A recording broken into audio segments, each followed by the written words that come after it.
En programas pasados hemos referido el tema de los problemas que hay en la judicialización de casos y cómo esto se relaciona con la impunidad de las graves violaciones de derechos humanos cometidas en el periodo del conflicto armado interno en el Perú.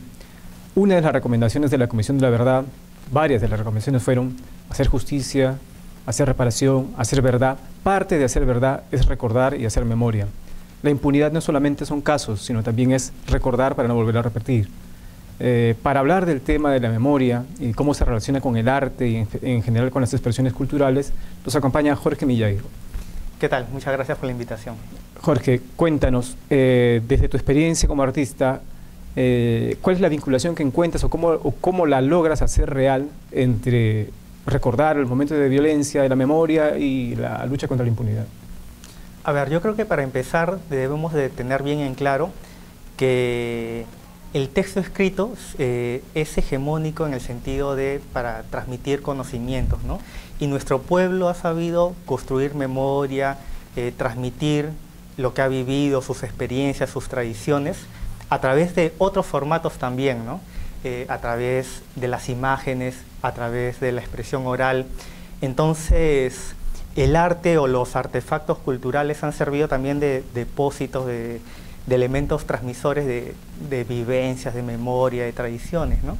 Y a veces solo se visibiliza pues el texto escrito, ¿no?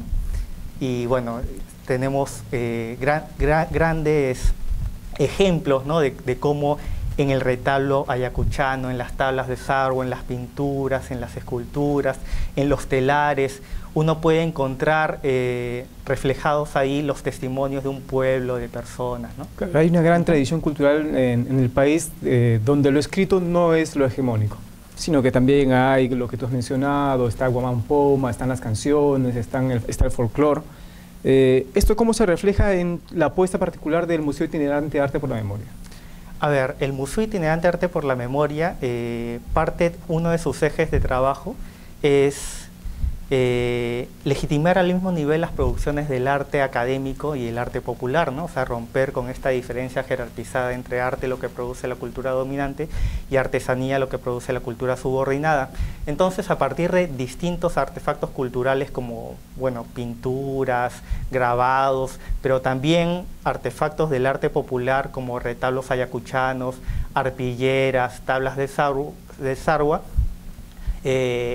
hacemos una selección de estas obras que toquen temas de derechos humanos, memoria y violencia política, digamos, sufrida en los últimos 20 años, ¿no? Y esta selección, ¿qué hacen con esta selección?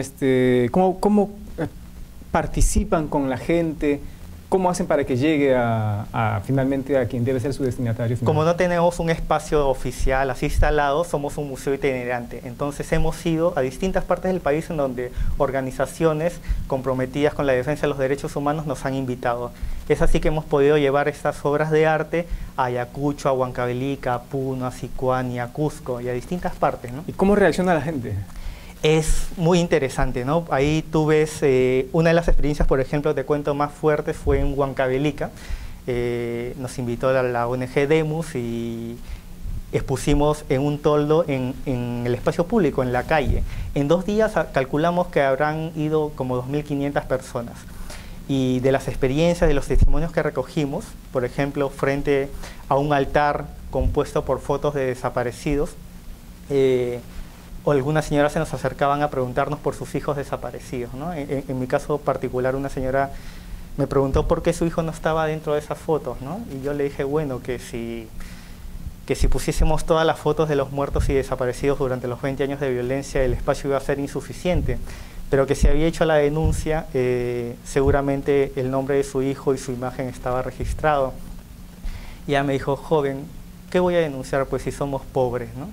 Y esta señora al día siguiente volvió con la imagen de su hijo para ponerlo en este altar de familiares. ¿Y ustedes la incluyeron ahora? La incluimos ahora. O sea, se retroalimenta, va creciendo sí, la muestra. La apuesta es interactuar con la gente, ¿no?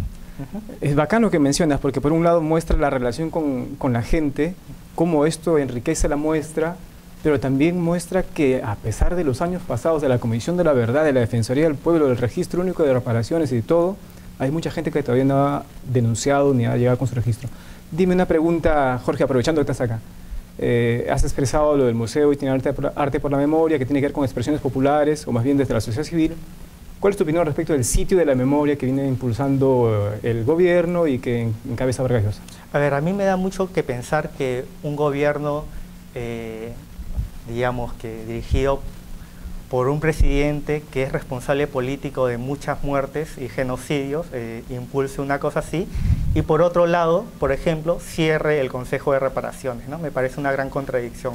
Y me preocupa mucho también la manera en que se ha dado el proceso sin incluir a las organizaciones de afectados por la violencia, y también me preocupa mucho el tema de que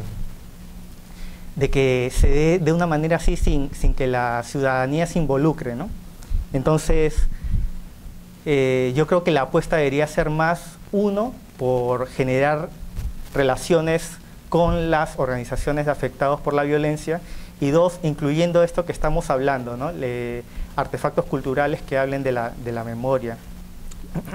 Dinos, para terminar ahora sí, ¿qué se viene con el Museo Itinerante? Bueno, estamos conversando con el Grupo Lluviascani para hacer una muestra en sus instalaciones que acompañe una de las obras que van a presentar futuramente, ¿no? Excelente, muchas gracias por acompañarnos. Hasta la próxima.